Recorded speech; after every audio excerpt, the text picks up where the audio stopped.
Bonjour à tous et bienvenue sur Code et Matière. Dans cette troisième vidéo sur les bibliothèques Python pour le calcul scientifique, je vais vous présenter la bibliothèque SciPy et deux de ses modules qui nous seront très utiles pour nos futures résolutions numériques. Tout d'abord, qu'est-ce que SciPy ? Il s'agit d'une bibliothèque Python spécialisée dans le calcul scientifique. Elle réunit notamment en son sein plusieurs modules permettant de réaliser des calculs de nature très variée. Elle sert notamment à faire de l'intégration, de l'optimisation, de l'interpolation, des statistiques, du calcul matriciel et des résolutions d'équations différentielles.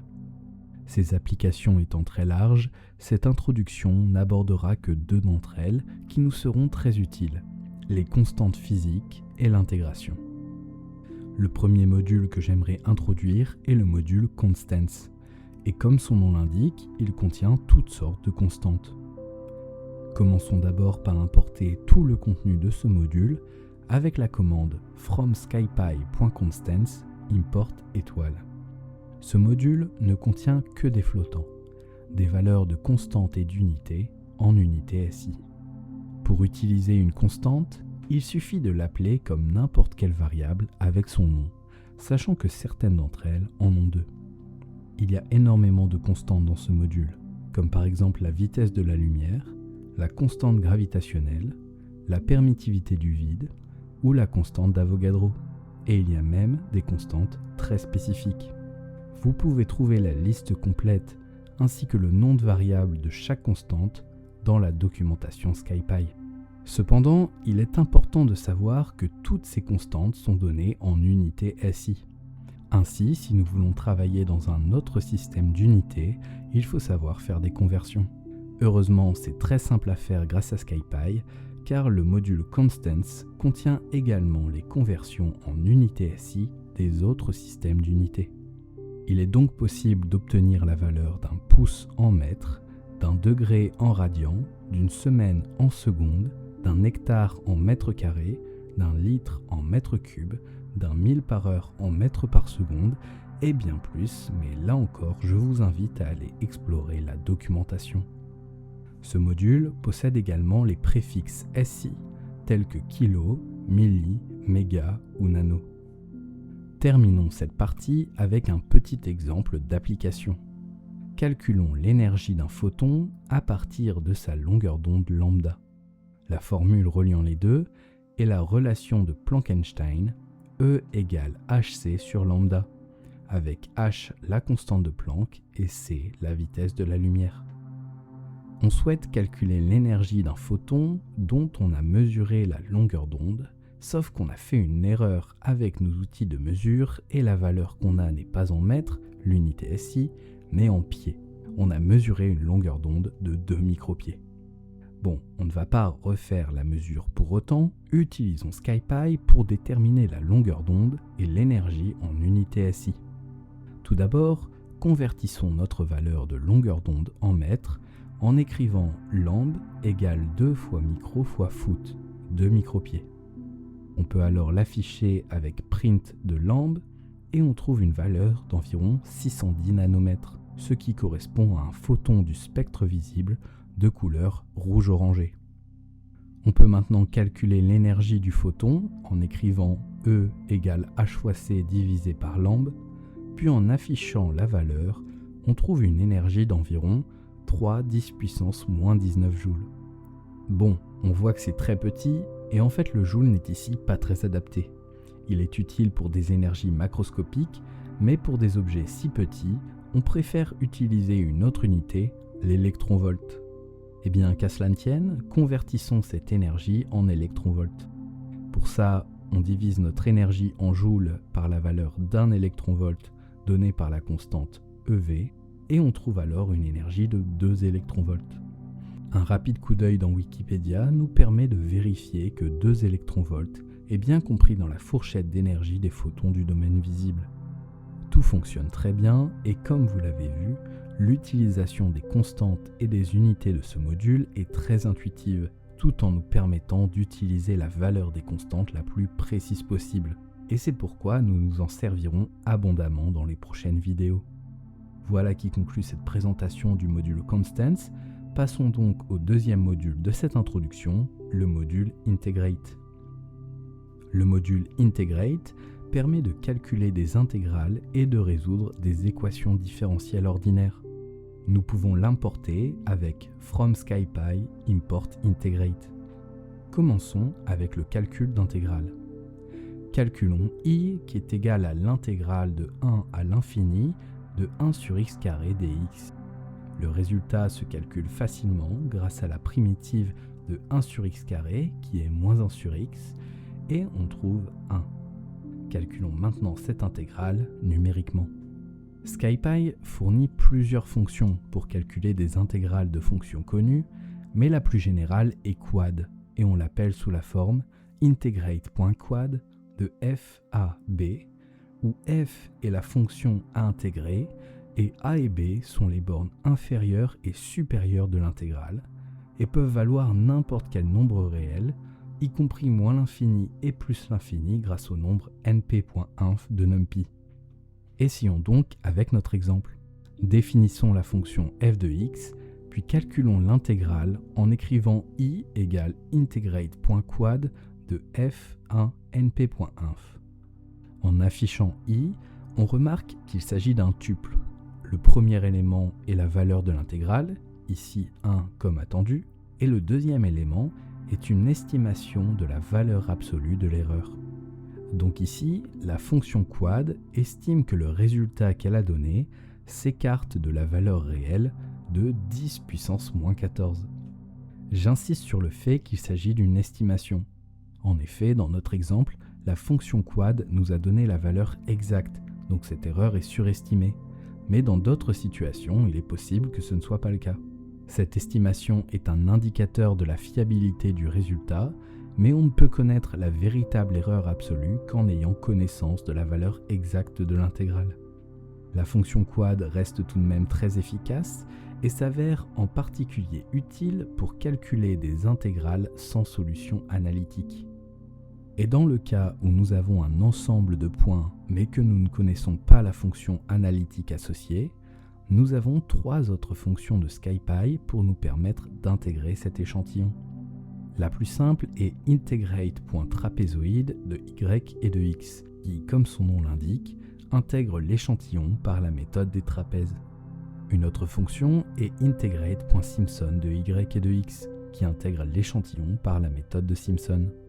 Leurs arguments sont en premier le tableau des ordonnées des points y, puis le tableau des abscisses x.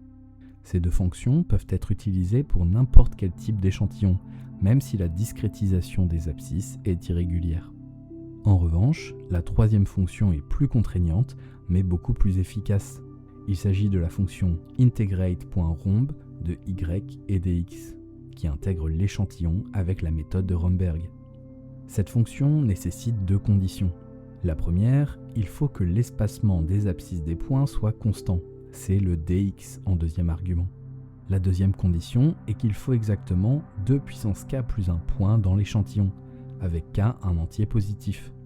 Par exemple, les tailles d'échantillons possibles sont 3, 5, 9, 17, 33, 65 et ainsi de suite.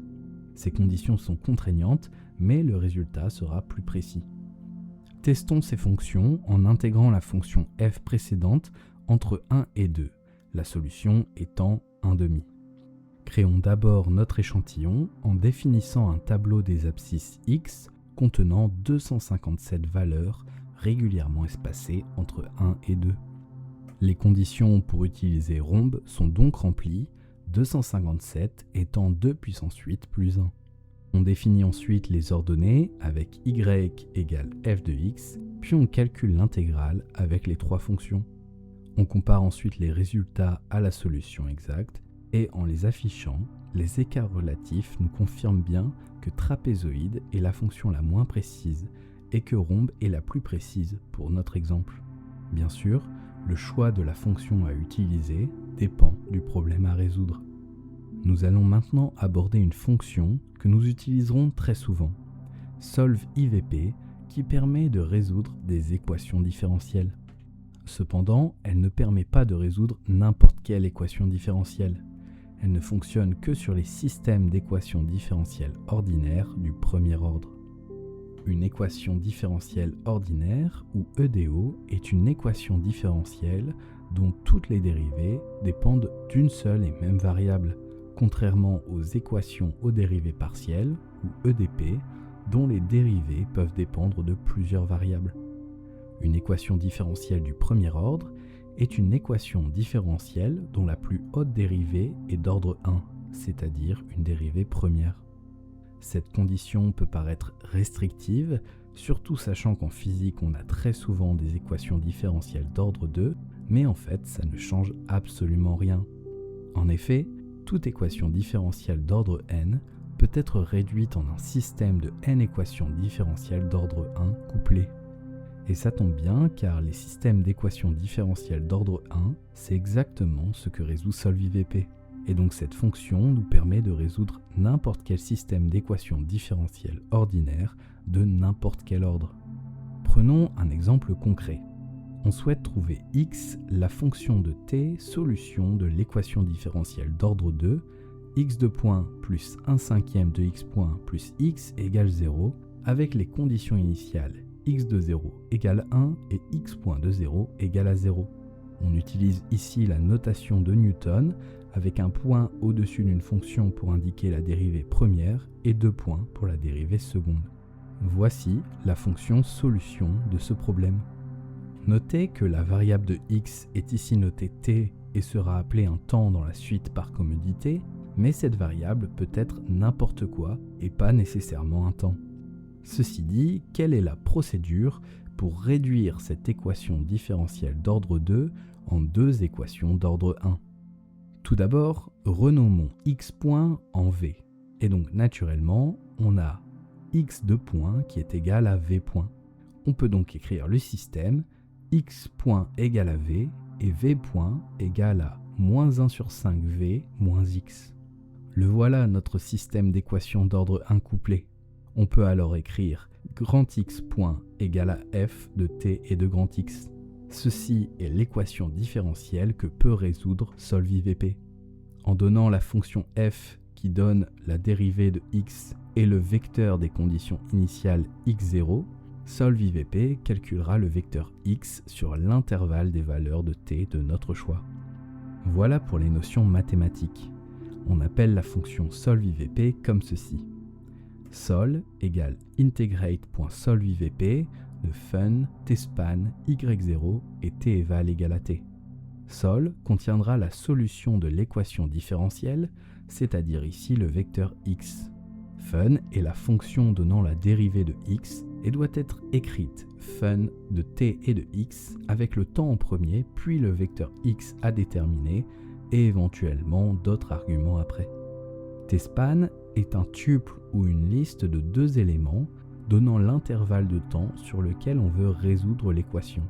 y0 est un tuple ou une liste de la même taille que le vecteur x donnant les conditions initiales du système. Dans notre exemple, c'est le vecteur x0. Et enfin, teval est un argument optionnel qui contient la liste de tous les temps pour lesquels on veut la solution. Bien entendu, il faut que les bornes de teval coïncident avec tspan, et si on ne donne pas teval, SolvIVP créera sa propre liste de temps. Maintenant que ceci est clair, appliquons tout cela à notre exemple. On définit d'abord la fonction f de t et de x donnant la dérivée de x, puis on donne les conditions initiales x0, l'intervalle d'intégration tspan, la liste complète des temps t, et enfin, on résout l'équation avec SolvIVP. La solution est alors donnée par sol.y, qui est une liste contenant n listes de même longueur que la liste des temps, où n est la taille du vecteur x, ici 2. Ainsi, dans notre cas, sol.y de 0 est la liste des valeurs de x pour tous les temps de t, et sol.y de 1 est la liste des valeurs de x points pour les mêmes temps. Nous pouvons alors afficher la liste des x en fonction du temps et la comparer avec la solution exacte.